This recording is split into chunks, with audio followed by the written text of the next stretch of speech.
let's call to order the Blue Ribbon Commission for January the 25th, 2019. And you all have on your desks the agenda, plus a few additional materials. And we need, there we go. So I guess first I just want to check in on how we divided up responsibilities on our different departments that we are going to talk and ask the questions we discussed last week. Is anyone having any difficulty? Is anyone who want to share any experiences that are relevant or interesting? Well, I think you two appear to have done so. Well, Madam Chairman, this is not specific on this, but I just wanted to go over a little bit of the rules. I've been contacted by quite a few people who have ideas. They say very great ideas, but they do not want their name in any way associated with it. I just wanted to confirm that that is okay. And that is okay. I actually received in the mail last week my first anonymous white envelope suggestion, which included somebody who had cut out sections of the budget book and circled, and I think that's perfectly fine. Okay. And as council members, we get that a lot. It's part of the function. So. And so I would just take that, accept it, and then send it to the committee subgroup that is compiling ideas in that area. Great. I just wanted to confirm that. Yes. Does anybody else have a issue with that? No, I was going to say no, because I got the same thing. And I think that's fine. Like I was saying before, so Tracy Kane cannot be here today, but she has her information. She knows what she's supposed to ask. And the council office has been asked to develop the format so that everybody can put their information in. We just were a little tied up for the last week. I know you were. So I double checked again, and they're all trying to catch back up, but we should be able to have that. My guess, it's not that difficult. They just have to put it together and send it to everybody. So what I asked them for is early next week. Okay. And with our group, we had a very productive meeting with Chris Henson. I think one of the best persons that you can ever sit down and have a talk on budgeting. And it was quite extensive, and so we've got some notes here. Well, Will share. I know it would shock you that I asked a lot of questions, but learned a lot because I understand the first part, but the learned a lot. I know. Well, I learned, but it's because my knowledge level was starting at such a low place. A very interesting conversation with Chris. I don't think we'll have to follow up with some of the specific questions, but I think that's fine because a lot of it was just laying a base level, knowing that we're going to get questions on certain things like facilities, and how they manage facilities or benefits, or all the things we know that are going to come in over the transom, so to speak, as we look at this area.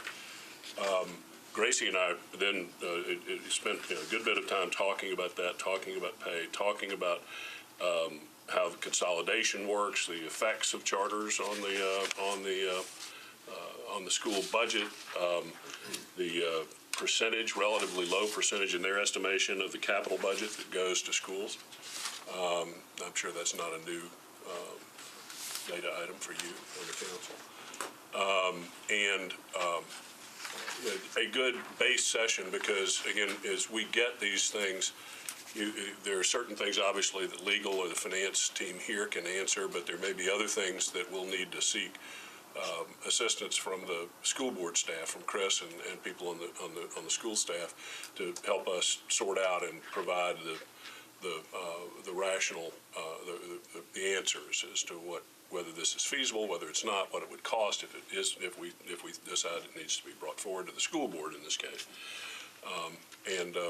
Gracie, I think we're also talking about going to a board meeting, trying to find a date. Yes. I come up with these ideas like 4:30 in the morning when you wake up, But I think it would be very productive for us to, and anyone else that would like to come along, to just sit in on one of the board meetings when they're discussing finances and whatnot, and then we can get it firsthand without having to think about, okay, what did they say about this, this, and this.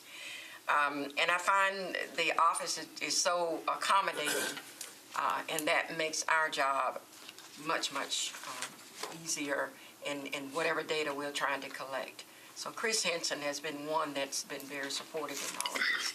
And we've even talked about, down to the teacher level, teachers are beginning to really look at other places to live other than Nashville because it's so expensive. So those things will come up, and probably this will end up on the council's desk as well.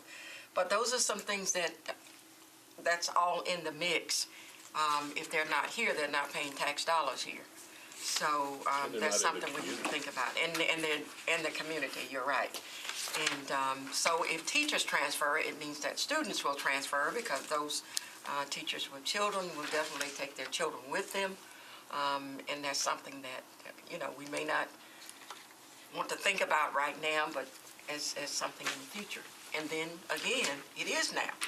So, and there will be other things, I'm sure, that we will capitalize on as we go through this process. Any other, anybody else have any? Just on something different, I'm being left off a lot of correspondence. I had to email down to the mayor's office a couple weeks ago and ask what was going on, and then since I've been on a few emails, but was this emailed out? That's what I asked. Did we get that? Or Is that the first, No, this is the second. that is the second, no, that was not emailed out. That's gonna be posted on the web. You should have a hard copy on your desk there. Okay. So is that different from the first one we got? That is different from the first one. Okay, so we did get the first one. Yeah. Yeah, we got the So first one. because I feel like I missed a couple of correspondence and even our first meeting, which I apologize for, I feel like I'm behind on a few things. So if after this, if you or Sure. somebody can catch me up Yeah, on. okay, yeah. I missed Did you get the division of responsibilities I got the- spreadsheet that yes. went out? Okay, that's on the, what we're doing is we're posting everything on the webpage, after the meeting. So hard copies here, and then the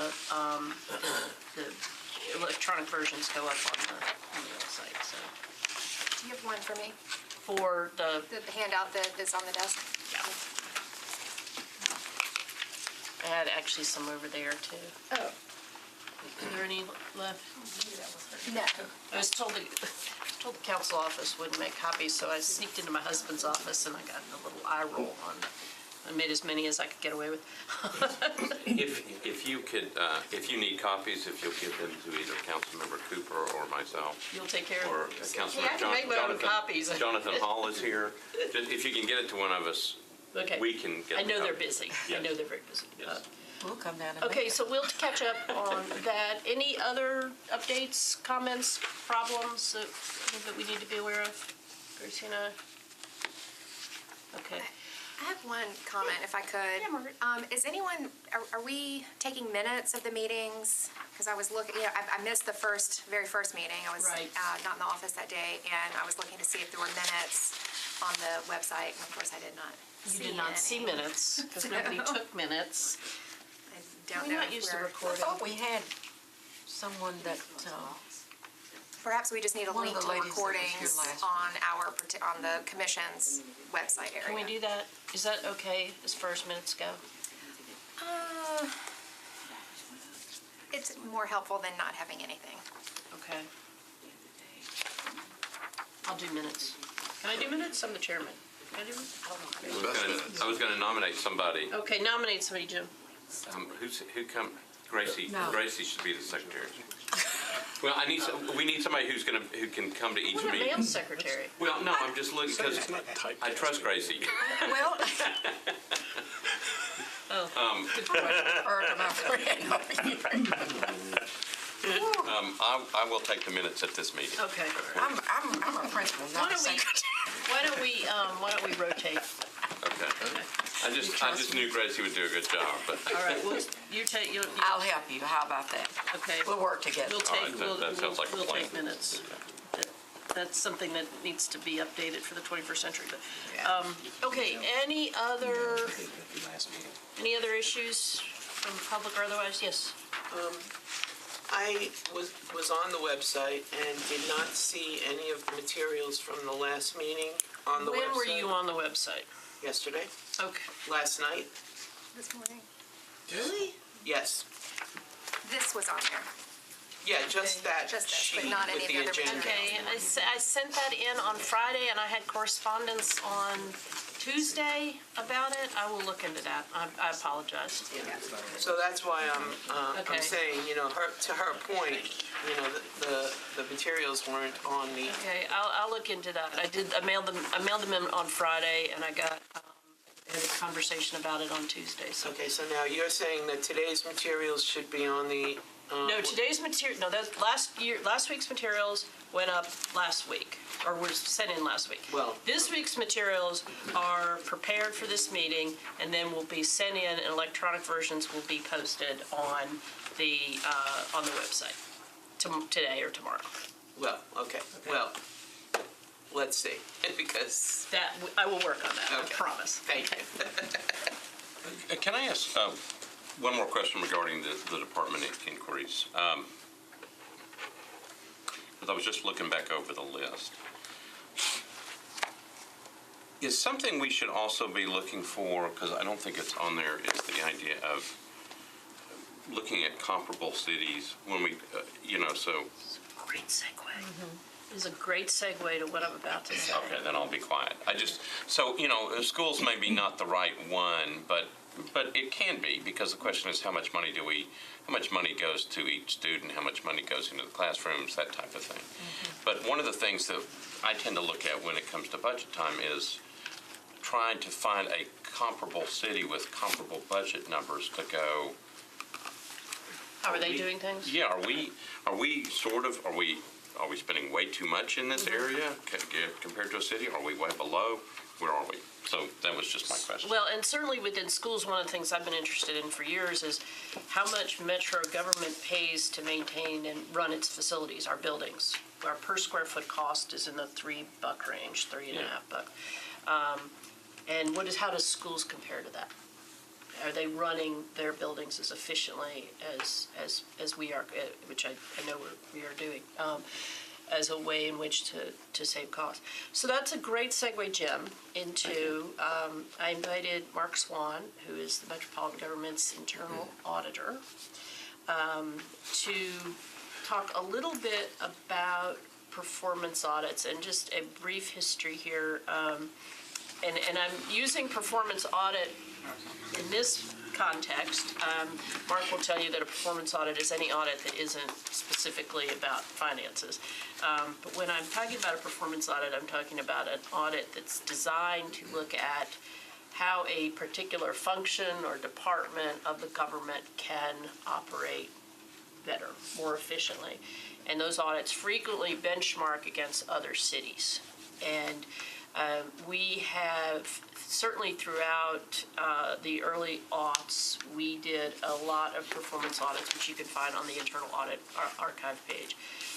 In the last several years, we've done less. Is that fair, Mark? That's fair. Yeah. I think the last big one being the one that council requested for schools in 2014. So I wanted Mark to talk a little bit for context as to what an internal audit can do, how it can serve the purposes of this commission in our efforts to find efficiencies. And he was nice enough to actually bring me the last Blue Ribbon Commission report under Mayor Bill Boner, which I'm going to enjoy reading, I think, tremendously. So Mark, would you mind? I've prepared a couple of handouts. Oh, great. There may be too much information, but And we will put these up on the website, too. just kind of a quick overview. And just for your, Madam Chair, just for your information as well, I picked up these, we both did from Chris's office the other day, so they are available. They're available on the website, too. Yeah, Okay, so.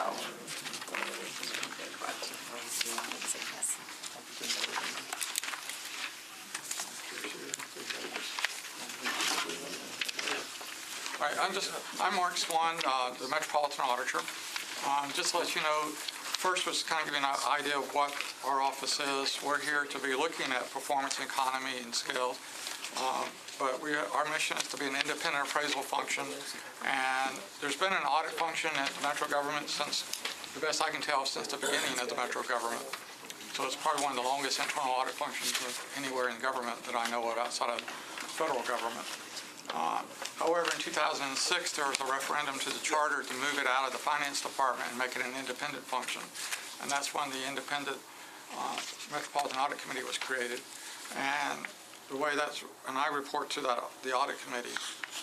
And we have Councilmember Cooper and Vice Mayor Jim Shulman here. They're all members of the audit committee. In addition to that, we have an appointee from the Chamber of Commerce, which is Brack Reed, an appointee from the Nashville Chapter of CPAs, which is Charles Frazier, and then the Director of Finance, Talia O'Neill's on the audit committee, and then also Bob Mendez representing the council along with John Cooper. So that's basically what we have there. We also sponsor a waste and abuse hotline. But one of the things I was just going to say, we're part of the charter. We have to follow government auditing standards. So on page 4, slide 7, I kind of took the high-level definition of performance audits, and it's basically there are objectives that are vary widely and include assessments of programs. And one of those is effectiveness, economy, and efficiencies, which I believe that's what you're looking at. And then internal controls, compliance, and prospective analysis. Most of our more recent audits, we've always had.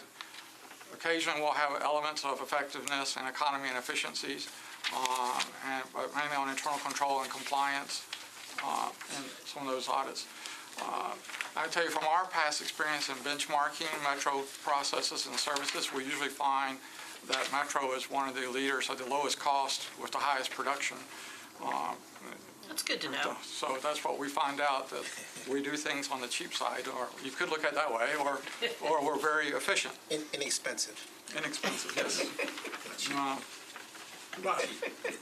So next thing is the last big audit, as you said, that we did would be a full performance audit of the entire metropolitan Nashville public schools system, which covered building maintenance, security, education delivery,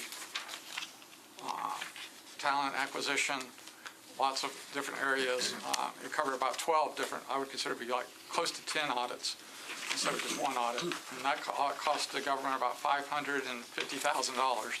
But if you take a 10, that's $55,000 per audit to have that accomplished. So when you say cost, The cost for the consultants. Used an outside. Okay, so you're using outside consultants. We used an Sorry, outside consultant, yeah. Sorry. They had, I want to say, close to 40 different staff represented. They've got subject matter experts, building maintenance, education deliveries, a lot of a consortium of different firms and consultants under the McConnell, Jones, and Lanier out of Houston, Texas, who performed the audit. And so those are all on our website, and that's what I have starting on page 5 is a list of audits since it's become an independent audit function. That's why it's you'll see the break between the archives that goes back to 2007. And the highlighted in yellow are ones where a consultant was primarily used in that audit from the outside. Not to say that some of the others we have some economy and efficiencies in those audit reports.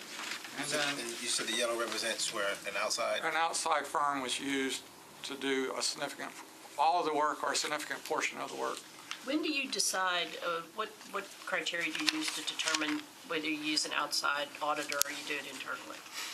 Well, the ones is if we feel like we have the competency in an area, if there's an area that's just outside of our core competency by Yellow Book, we have to be competent in the area that we're covering. So one that we've done more recently is mainly information technology security audits, even though we had core competency, but it was easier to hire someone to do that.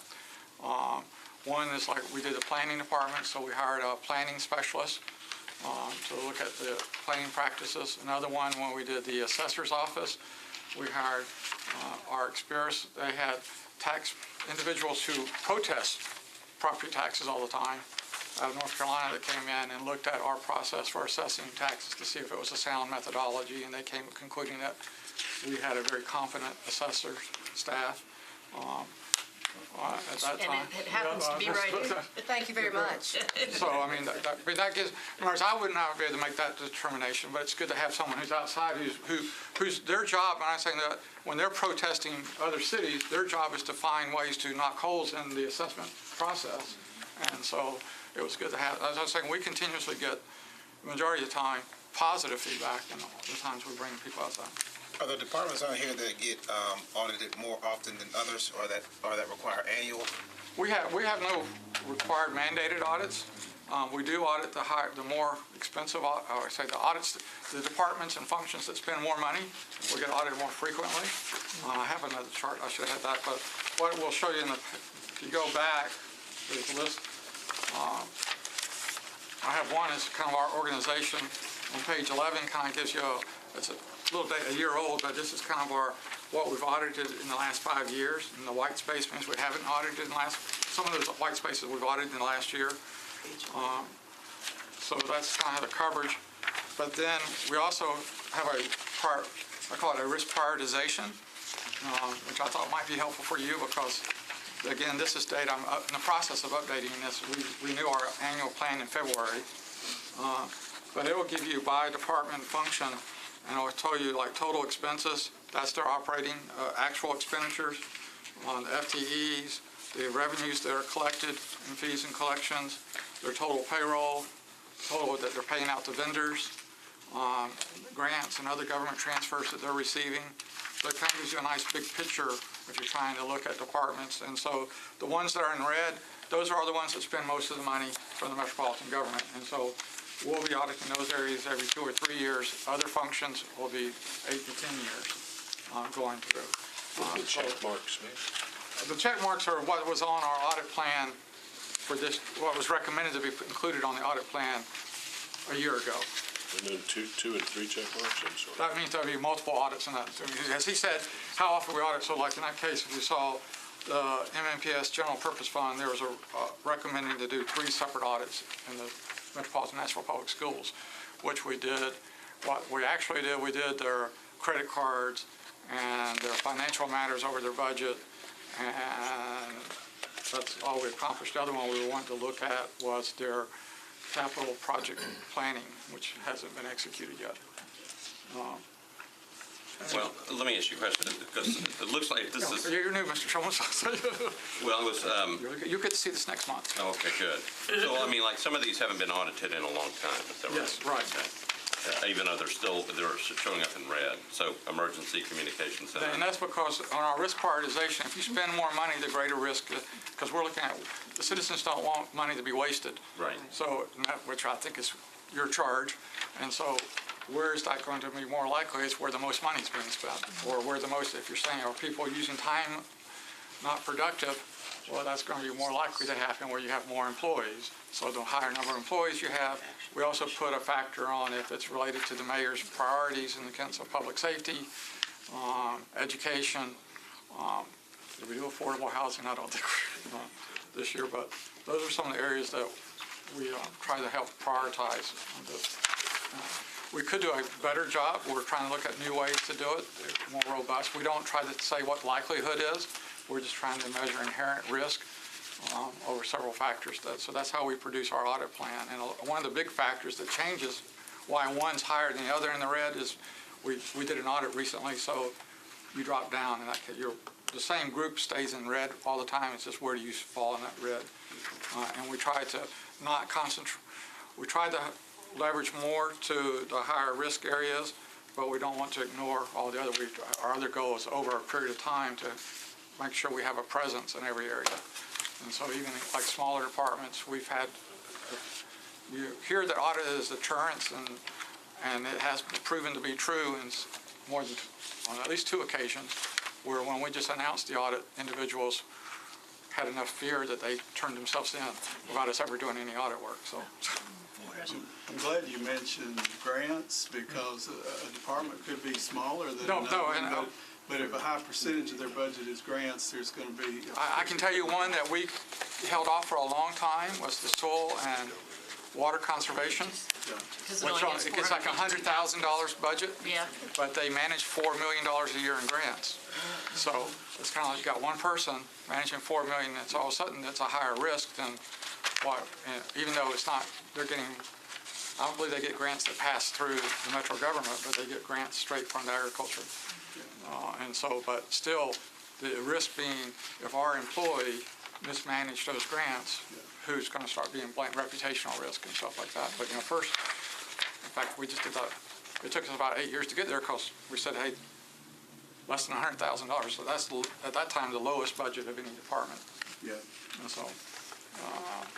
And so that's our process. We make a call out every year to all the council members, to all the directors, all the finance managers on suggestions like you're doing on putting our audit plan. We try to incorporate those into the audit plan.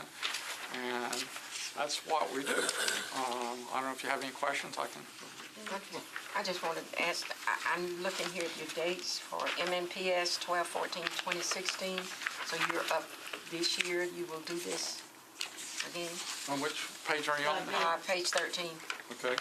On MMPS, that was, when you're saying the last audit date, 12/14, that was, yeah, that would have been whatever that last audit that was performed in that area. Okay. Which I can't remember what audit that was right now, but So, I think that was our student performance grading audit.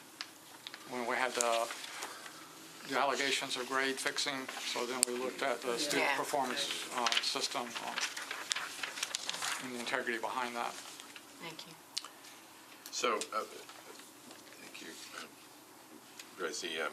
Very great resource, the audit department.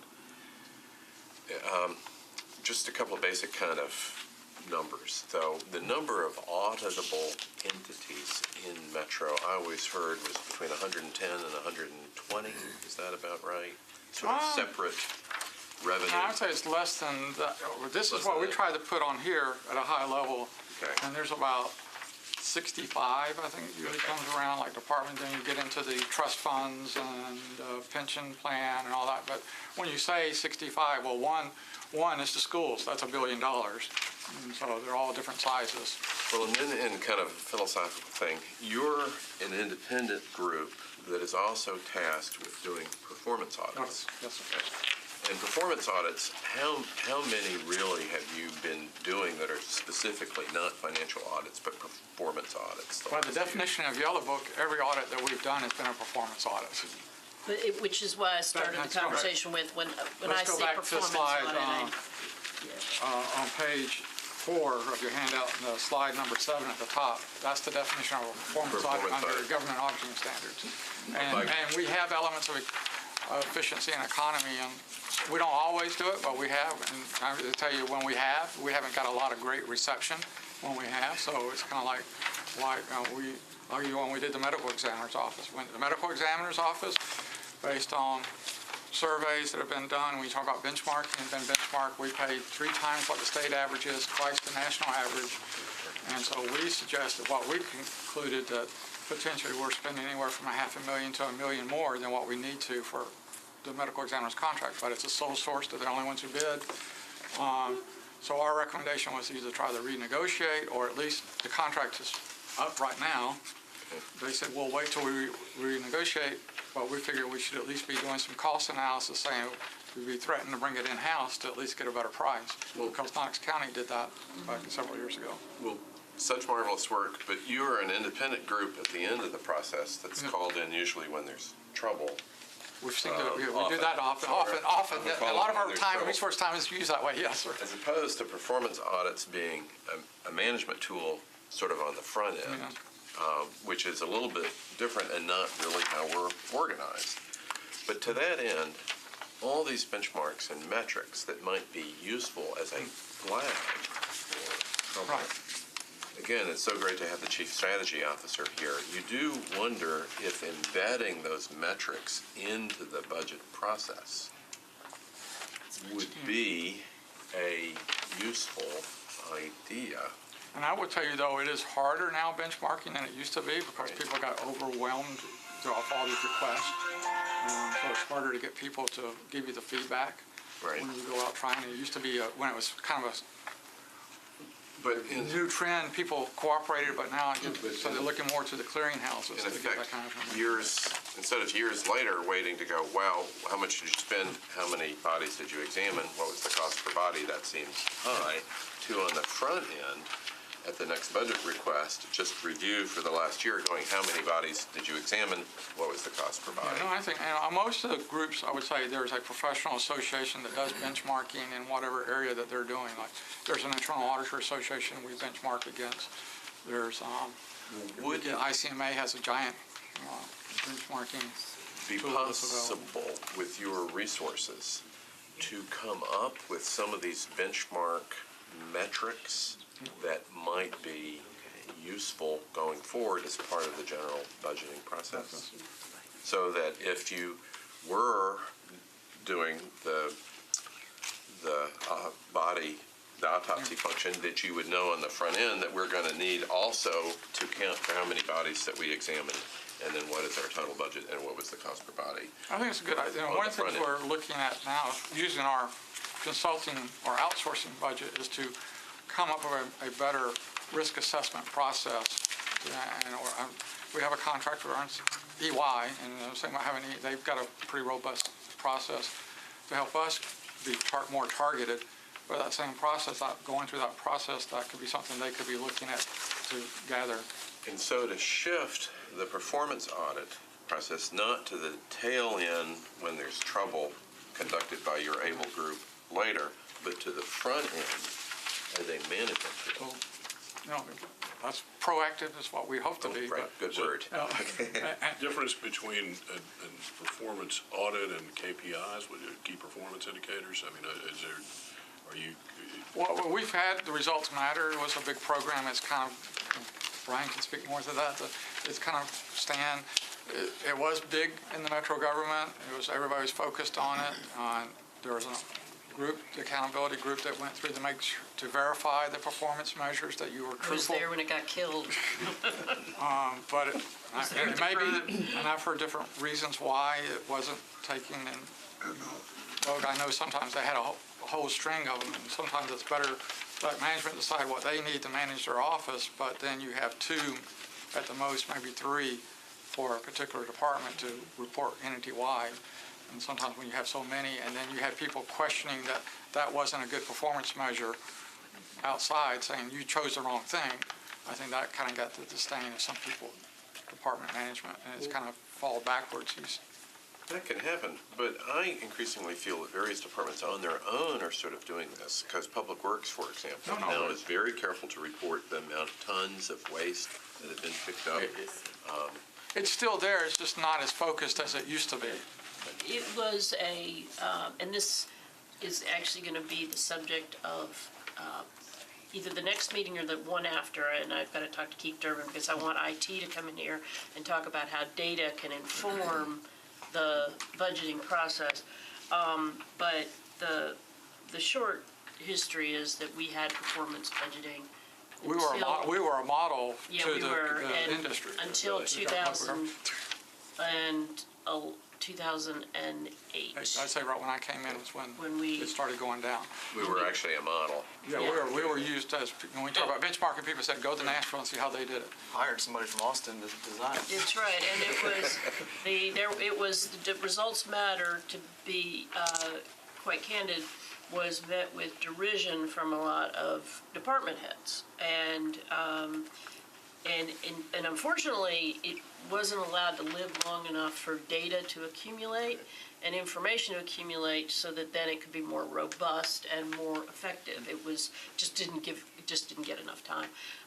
So that's the short history. But I'm going to ask finance, the more tenured, to come in either next meeting or the one after, just touch briefly on that history, so that if that's something that the mayor would like to implement again, that the mistakes that caused its demise can be avoided, because it's a very, very effective tool for performance budgeting. That's why they don't like it. It was a change. Well, okay, so I'm not going to belabor this, but let's be fair to the department heads here. There are several that have the either internal or have hired out for capacity to do it well. But it's a bit hard for, I think, department heads to continue to do a lot of work along those lines if they don't see budgeting decisions made that align to those performance measures. Yeah. And so, This is ancient history. I'm not talking right. about So, current, but just since the comment was made about the derision on behalf of the department heads, Yeah. I think that's worthy of probably a longer conversation at this body about why such a thing tended to probably deteriorate over time. Well, those, certainly true, but also it is, with used correctly, it's a ground for advocacy. Look how much trash we are picking up. And if you think that the city needs more trash collection, and this is what we're doing per ton, we're very efficient at doing it, we've become more efficient, and yet we still need more money to do it. So I can see it initially people being concerned about any evaluation, but in terms of advocacy for spending, that if done correctly, it's a useful tool. May not be done correctly. That's how you got to process. Okay, any other questions on internal audit? Because I want to touch on one other thing that I think and the reason that I wanted to talk about performance audits is as you are coming up with your department-specific things, knowing that tool's there, knowing that could be a recommendation or something that you want to consider, because there isn't enough information, there isn't an understanding of, perhaps what other cities are doing, et cetera. So that was the point of that. And then so I want to. If we're done with that, I'm going To that point, Yeah. Mark, do you do comparative city analyses when you do these performance audits? Or is it? We have in the past, yes, Okay. or an industry, like we did fleet management, general services fleet management. Okay. We didn't compare to other cities, but we pulled fleet management benchmark best practices Okay. and compared to, time between repairs and stuff like that. Thank you. Sorry So for the interruption. we are looking, it's not routine, I guess. We did it more often in the first few years. And then Okay. kind of like the same thing, if you don't get a lot of good results, you kind of move on. If you're not comfortable with it, then. The other thing I would suggest when you're looking at departments, if you look on the current fiscal year audit reports and probably the archives, because we used to have it by function, and we haven't done that. We still need to organize all the reports by function, but it's not there today. But if you do go search for that page, and you put whatever department you're in, it should pick up where those reports are in the past. Yes. And some of these reports are 200 pages, 300 pages. Yeah, and I would encourage anybody to go look at that archive page at some of those audits that were done by outside consultants in the. The schools one's 550 pages if you want to read it. Yeah, that was a good one. Y'all did a good one. So the next tool or mechanism I want to talk about, when we talked about the budget process the last meeting. A lot of the council is tasked with passing a balanced budget.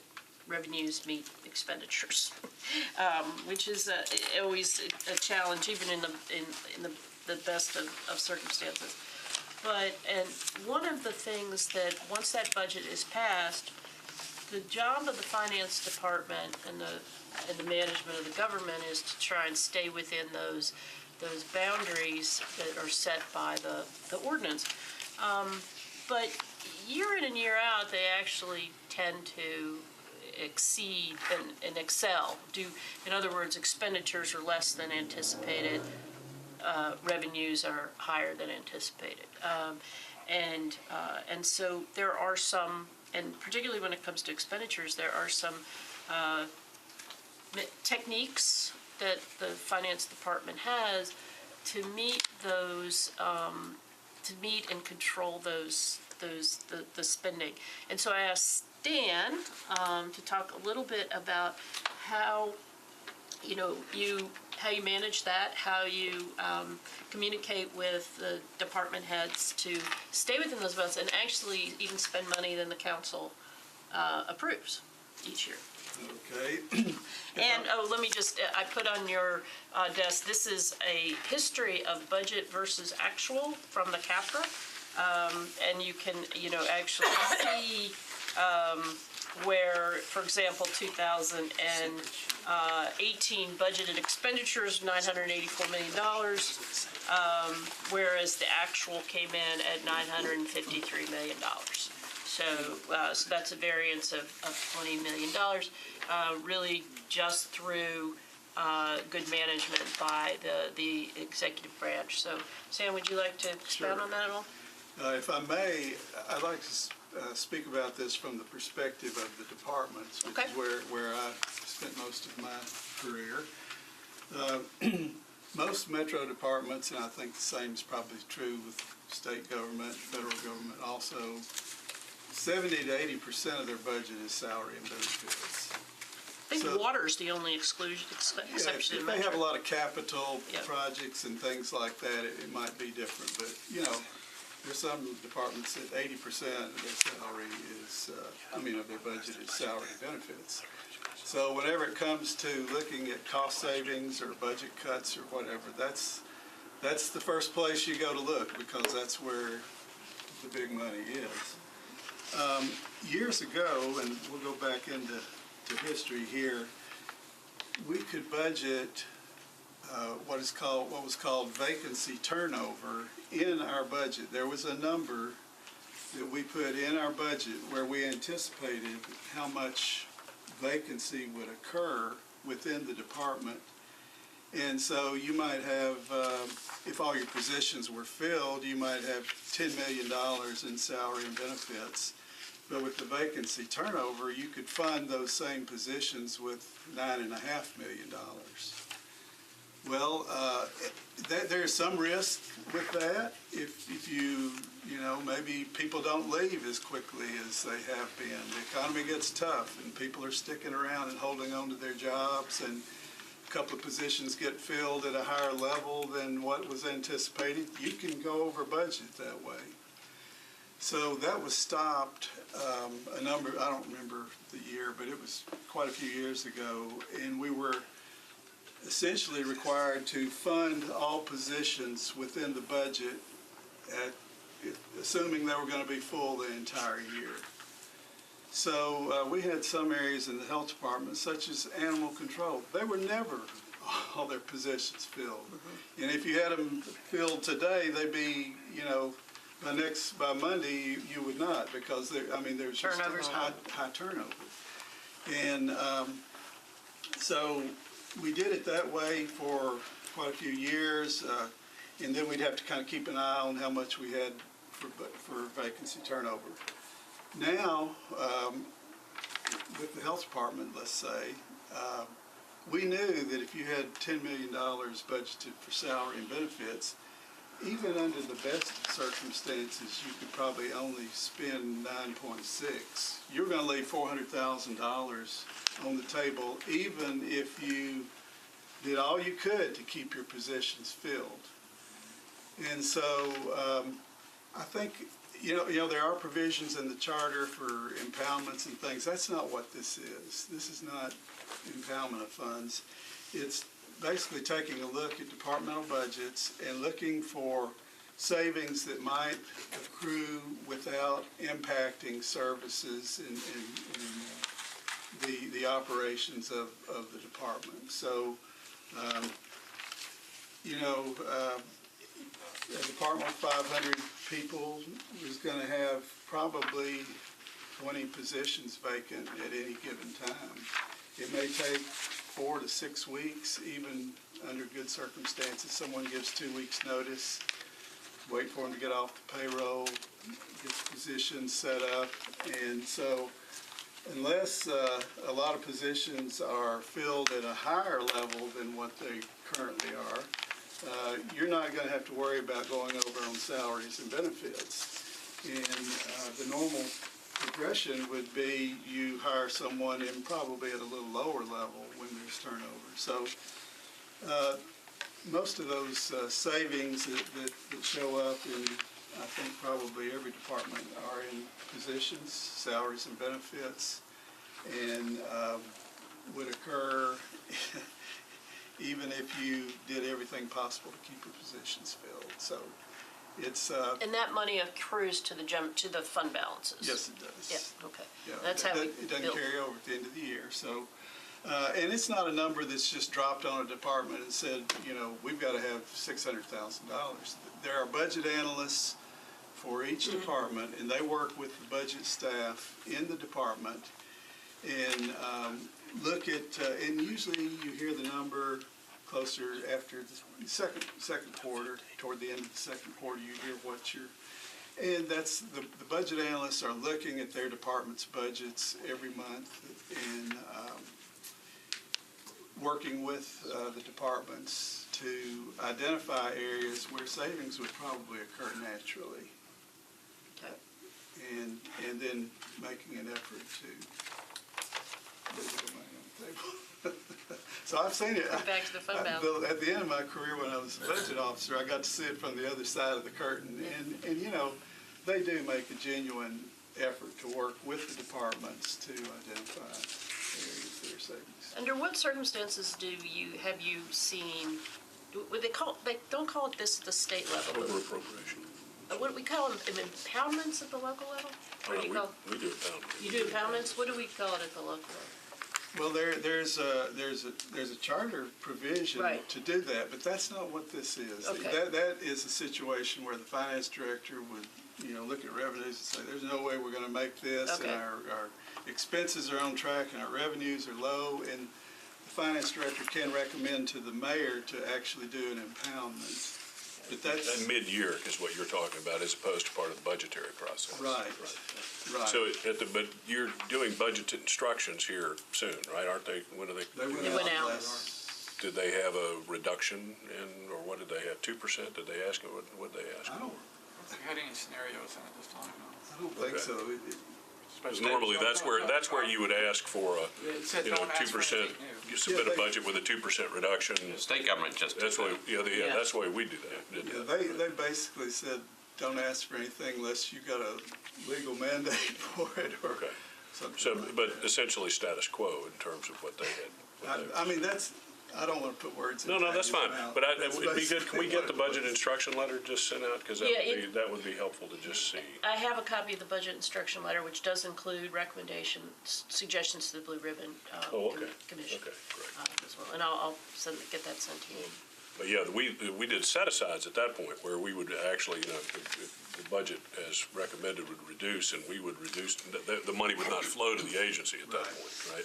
As opposed to an impoundment, which would be a mid-year problem, which we normally didn't do very much. Well, the appropriation basically stays the same. It's just basically the budget office working with the financial staff in the departments to say, hey, you know what, you've already lapsed $200,000 of salary. You'll probably lapse at least that in the second half of the year also. And what else have you got, or what other expenses are coming in at less than anticipated? Right, Because correct. some other department may be over. Like prisons. So we've been looking at the numbers, and now I'm confused on the 2019 budget. Like general government, what is it? It's 132.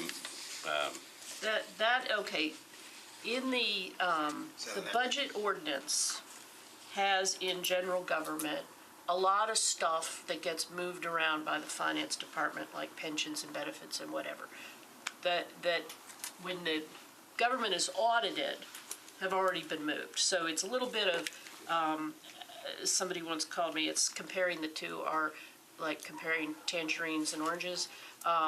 But I included the 2019 in there mostly as reference to the revenue. So what will happen, Jim, is that general government $132 million number, a lot of things, pieces of that are going to be redistributed into other departments when it is audited and in the CAFRA.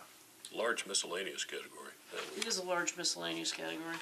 Jim, were you asking about the 18 budget and 18 actual being 54 million, and then putting that back to the 132 million? Yeah, so we're just watching the numbers, and you got the 29 budgeted, you've got regulation and inspection at 47.6. The actual budget for 2018 was 10 million. So what I'm trying to do is figure out, how do you compare, where's that money going? There are two, this is the budget ordinance. Then the 2018 actually represents what the final trued up appropriations were that the auditors looked at. So they're not exactly comparable, but I put them in there for reference. Okay. Same thing with Public Works, is at Yeah. 107 million. Versus. And it's also how things are classified in the budget ordinance versus how they're classified in CAFRA. All right, so I'm pushing that to the side right now. Just Because look- it's throwing me off. Right. Yeah. Because what we're trying to do is compare like, okay, so, one way to try to to figure it out is to look at the actual, all the way back to 2014 and then go up here to 2018 and go, okay, who jumped? And what caused that jump? Well, and the point of the spreadsheet is to show how the variance in expenditures in particular, and how that variance could be applied to a budget ordinance on the front end, as Stan has just described, so that you realize that savings at the time you're doing the budget ordinance, rather than throwing it into the fund balance and then drawing it out later. Right. Which may, from a policy perspective, not be desirable, but it's definitely a tool available to the council that hasn't been used in a number of years. Of course, you have to decide how much of that is potential cost savings versus bad forecasting, which is, We don't have any bad forecasters. I didn't say bad forecasters, I said bad forecasting. We don't have any bad forecasters doing bad for, no. Well, I can tell you this, other than a department that may have 3 employees, like maybe the sports authority or something, virtually every department of any size that has all their positions funded for the whole year is going to leave salaries and benefits on the table. Yeah, so it is so Jim, the idea is that as council's looking at the budget, there is that is a tool that we have used that, like performance budgeting, that we may have set down and could consider as a part of our recommendations. All right.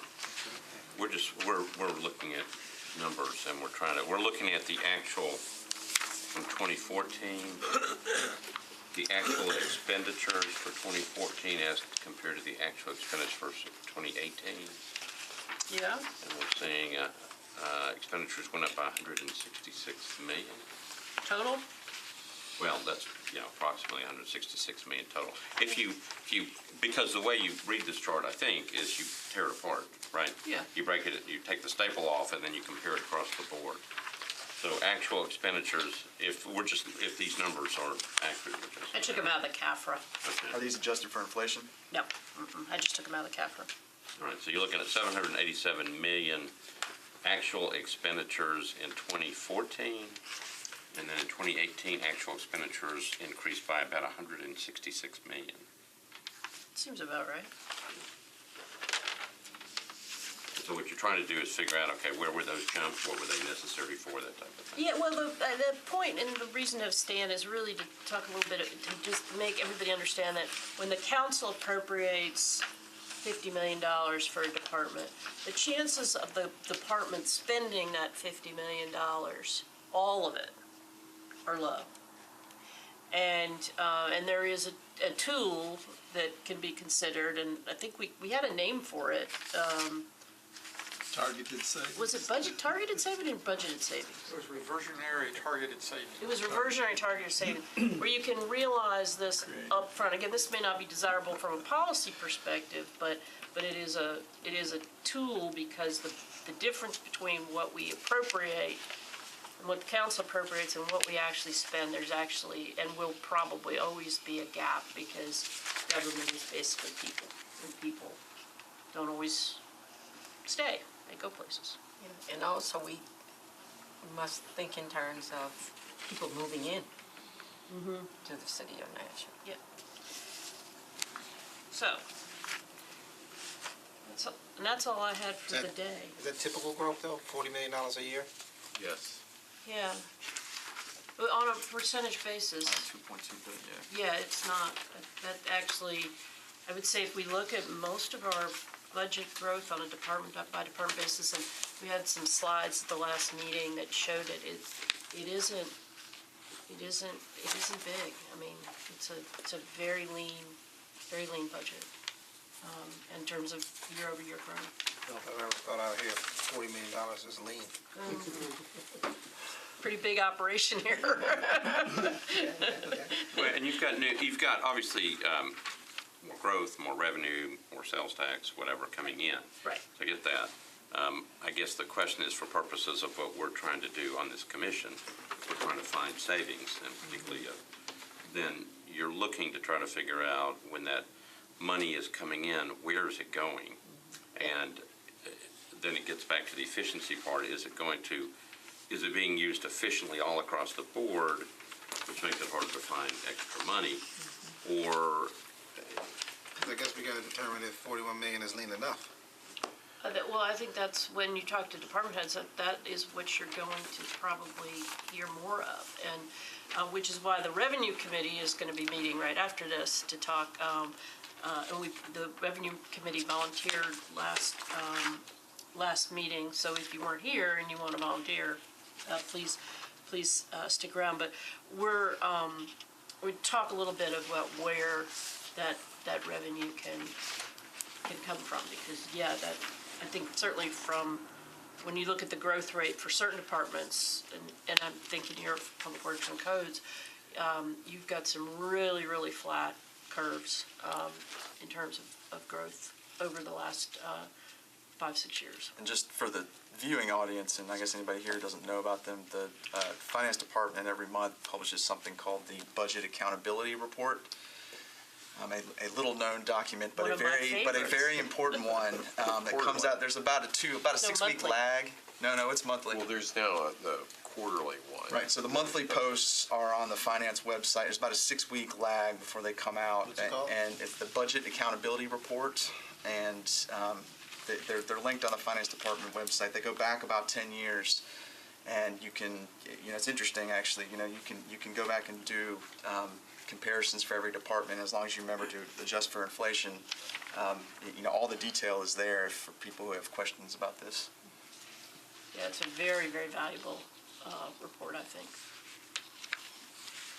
All right, so if we, Revenue Committee, stick around. I just have about 10 minutes worth of assignments, and then we can...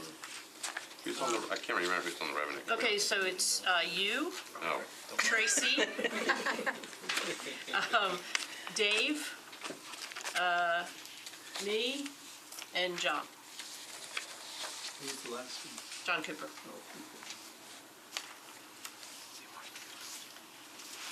And I just want to, so we're officially adjourned as Blue Ribbon Commission, and then I'll call the Revenue Committee to order.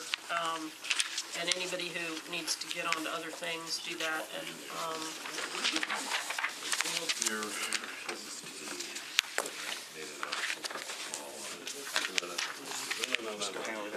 okay, all right, we'll go. Less of that.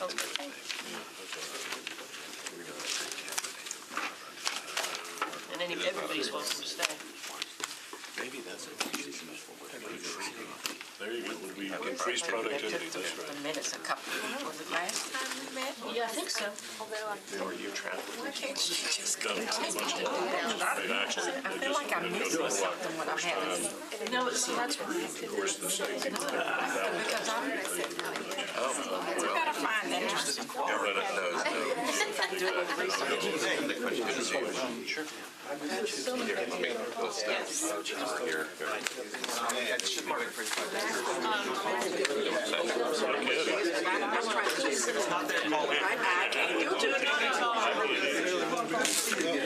We want to get, yeah, what I'm going to go out into the minutes.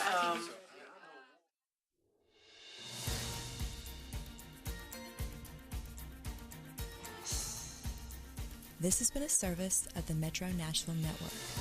If you would like to see this presentation again, or for more information about this and other programs, visit nashville.gov.